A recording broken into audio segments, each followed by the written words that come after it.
Medeth ipinakilala na ang lalaking magpapasaya sa kanya. Mapagpalang araw mga kalinga. Alam mo na ba ang latest? Tara, ating alamin. Pero bago ang lahat, paki-subscribe mo muna ang aking munting channel, pati na si Kalinga Prab at Kuya Bal Santos mo. Maraming salamat po.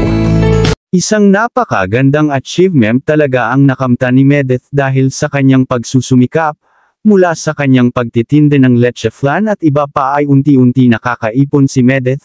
Maliban sa kanyang pagtitinda ay may YouTube channel na din si Medeth na kumikita na din, dahil sa kanyang pagiging masipag at matulungin sa kanyang mga magulang ay marami ang hangga sa kanyang bait at pagsusumikap mga kalingap.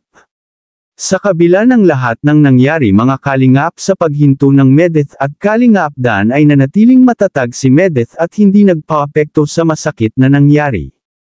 Pinili niyang ipagpatuloy ang mga pangarap sa buhay at isantabi lang muna ang mga bagay na hindi nararapat o mahalaga. Maraming netizen ang humanga kung gaano katatag si Medeth. Mas ginalingan pa ni Medeth mga kalingap ang pagiging masipag para sa mga pangarap niya sa buhay. Hindi man nagtagumpay at naging masaya ang ending ng love team nilang dalawa ni Kalingap Dan ay minabuti pa din ni Medeth na manatiling maganda at ipinakitang hindi siya affected sa nangyari mga kalingap. Sa katunayan dahil sa sipag at tiyaga ni Medeth mga kalingap ay nagkaroon na siya ng mga investment upang may makita siya sa kanyang pinaghirapan. Imbes na masaktan at magmakmak sa loob ng kwarto ay minabuti ni Medeth na magkaroon ng mga libangan na maaari niyang pagkakitaan. Kagaya na lang sa tuwing nagtitinda siya ng leche flan ay iniipon ni Medeth ang benta at hinuhulog sa alkansya, mga kalingap at ang isa pang nakaka-proud dahil sa kanyang sipag at determinasyon ay nakapagpatayo na siya ng maliit na negosyo. Alam niyo ba na meron ng piggery si Medeth mga kalingap? Ito ang naging bunga ng kanyang pagsisikap mula sa kanyang pagbebenta ng leche flan at kanyang kinikita sa kanyang YouTube channel ay nakakaipon na si Medeth. Kahit papaano ay hindi siya umaasa sa tulong ng iba palagi. Pero malaki pa din ang kanyang pasasalamat sa mga taong tumulong sa kanya at sumusuporta. Dahil sa nangyari noong nakaraan na biglang pagpahinto ni Kalingap Rab sa tambalan nila Kalingap Dan at Medeth ay pansamantala muna umuwi si Medeth sa kanilang dating tinitirahan.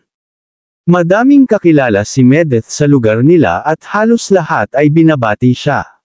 Isa lang ito sa palatandaan na mabait na tao si Medeth. At dito ay ipinakilala din ni Medeth ang taong mahal na mahal siya at nagpapasaya sa kanya.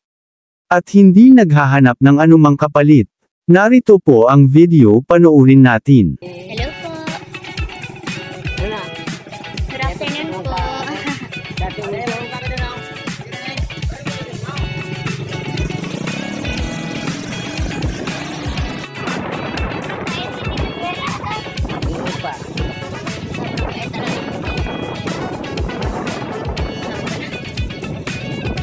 Matulungin kahit walang kapalit.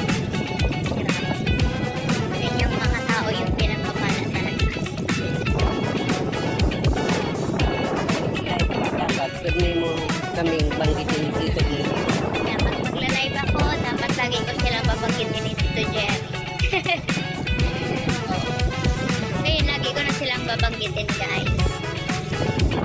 Minsan kasi nawawala na din sa isip ko yan.